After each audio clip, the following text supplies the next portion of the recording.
ஒரு நாட்டில் புதிய சர்வாதிகாரி உருவானான். உலக நாடுகளின் விமர்சனங்களுக்கு அஞ்சினான். எனவே அவன் ஒரு உத்தியை கையாண்டான். என் நாட்டில் பத்திரிகை சுதந்திரம் முழுமையாக உண்டு. யாரும் எதை வேண்டுமானாலும் எழுதலாம், பேசலாம். தணிக்கை என்ற வார்த்தைக்கே இங்கு இடமில்லை, பேச்சுக்கே இடமில்லை. இப்படி உலக அரங்கிலே பிரகடனம் செய்தான். மக்கள் உற்சாகம் அடைந்தார்கள். இளைஞர்கள் வீதியில் இறங்கி அரசாங்கத்தின் ஊழல்களையும் தவறான பொருளாதார கொள்கைகளையும் பற்றி பேசத் தொடங்கிவிட்டார்கள். ஆனால் அதே இரவில் அந்த சர்வாதிகாரி ஒரு ரகசிய திட்டத்தை செயல்படுத்தினான். நகரின் ஒவ்வொரு சதுக்கத்திலும், தெருக்களின் மூலைகளிலும், மனிதர்கள் நடமாடும் பொது இடங்களிலும் நூற்றுக்கணக்கான அதிநவீன ராட்சச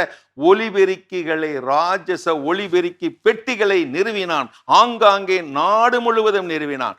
அடுத்த நாள் காலையில் ஒரு சமூக ஆர்வலர் வீதியில் நின்று சத்தமாக குரல் கொடுத்தார். அரசாங்கம் மக்களின் வரி பணத்தை வீணடிக்கிறது. இப்படி பேசத் தொடங்கினார். அப்படி பேச தொடங்கிய கொஞ்ச நேரத்திற்குள் பக்கத்து தெருவில் அமைக்கப்பட்டிருந்த ராட்சச ஒலி பெட்டிகள் காதை கிழிக்கும் சத்தத்துடன் அலறத் தொடங்கின. ஆனால் அவை அரசாங்கத்தை புகழவில்லை, மாறாக வேறு என்னவோ பேசியது. நாளை உலகம் அழியப் போகிறதா? சோதிடரின் கணிப்பு. வண்ணத்து பூச்சிகளின் விசித்திரமான காதல் வாழ்க்கை பார்த்திருக்கிறீர்களா? பக்கத்து நாட்டு மன்னனின் விசித்திர ஆடையை நீங்கள் கண்டிருக்கிறீர்களா? இது போன்ற பரபரப்பான தரம் தாழ்ந்த தரம் வீழ்ந்த செய்திகளையும் பொழுதுபோக்கு விவாதங்களையும் மிக உரத்த குரலிலே ஒளிபரப்ப ஆரம்பித்தன.